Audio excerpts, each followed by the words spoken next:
Hola, benvinguts novament al meu canal. Ja sé que he tardat moltíssim en penjar aquest vídeo, però és que a vegades la vida quotidiana no et dona més de si. Us he de dir en format avançadilla que fer confits dels aliments és una de les millors maneres per a conservar. És super fàcil, això sí, requereix de temps i paciència. Així doncs, sense més dilació, què us sembla? Comencem? Evidentment, l'ingredient principal aquí és la carxofa, però en acabat tenim el que són els greixos per fer el confit, que se solen fer amb greixos vegetals tipus l'oli d'oliva. Però jo, a més, perquè veieu la variabilitat de lo que és la cuina i també la diversificació de la reutilització dels aliments, ho he fet amb un greix que ja prèviament havien confitat unes cuixes d'ànec. I comentaus, que no us vull deixar de dir, dels pocs vídeos que he penjat m'he trobat gent que m'ha comentat que no tenia la màquina processadora. Llavors, a partir d'ara jo intentaré que qualsevol elaboració sigui de la manera tradicional per a qui no té la màquina processadora i també amb la manera més moderna.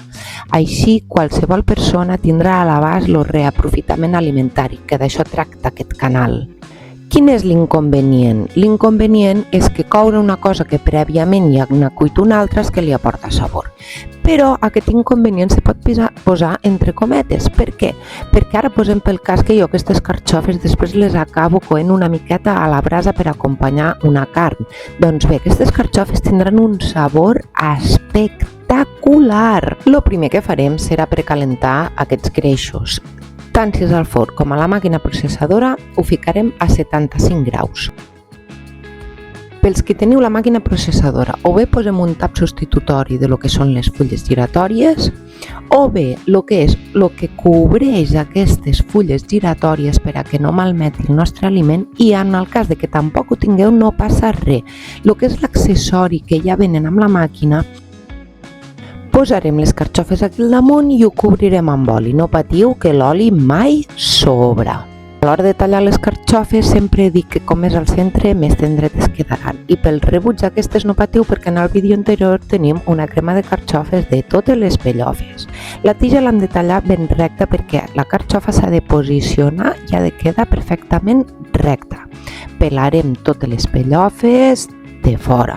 I també traurem el que és el cor, perquè com us vaig dir al vídeo anterior, els cebolletes tenen pèls i això és realment molest.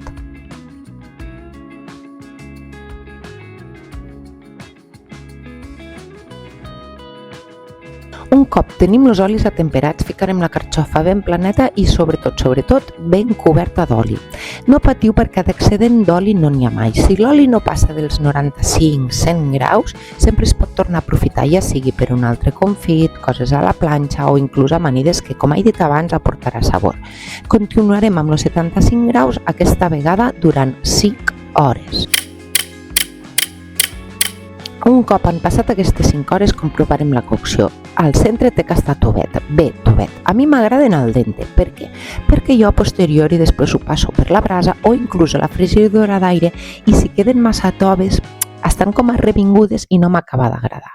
Llavors, si ho voleu més cuit, heu d'afegir més temps, simplement.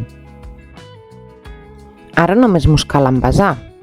Les carxofes de l'oli ho ficarem en un pot i les carxofes de confit en un altre. S'han de ficar i cobrir amb aquest oli fins a dalt i tapem. No patiu perquè l'oli està calent, però no crema, és a dir, hi podeu posar la mà que no passarà absolutament res. Torcarem una mica les vores perquè sempre alguna gota d'oli cau i les bactèries, un cop està tapat, entren per allí. Si està sec, hi ha menor possibilitat de que les bactèries ens hi entrin. Què ens han quedat de les carxofes? Doncs bé, tenim 2 elaboracions. La crema de carxofes, que us penjaré l'enllaç del vídeo, que de fet és el vídeo anterior, no té més misteri. Amb uns crostonets de pa és ideal per acompanyar. També tenim el que són l'elaboració d'avui, els 2 confits diferents, una a la processadora d'aliments i l'altre al forn. El primer s'ha fet amb oli d'oliva i l'altre s'ha fet amb un reaprofitament del confit de les cuixes d'ànec, que aportarà sabor. Un cul d'oli que, com dic, l'aprofitarem per qualsevol altra cosa. I en acabat, allí a la botella de plàstic m'ha quedat un residu una mica brut. Jo el passo per una malla fina i després ne faig sabó per la rentadora. Ja veieu que aquí jo ho aprofito absolutament tot. Deixeu-me fer un incís, i és que tinc unes seguidores a Instagram que van veure una foto d'uns espaguetis de carabassó i em van preguntar si els hi podia explicar com se feien, i evidentment que sí. Això sí, no és cuina de reaprofitament, però què més té? I després tinc una seguidora que és estudiant i en veure que jo vaig explicar el truc i de com netejar el microones, me va comentar que molta gent cuina al microones i que si podia fer algun vídeo dedicat a les coccions del microones. Segurament n'hauré de fer més d'un, però també ho puc fer, clar que sí.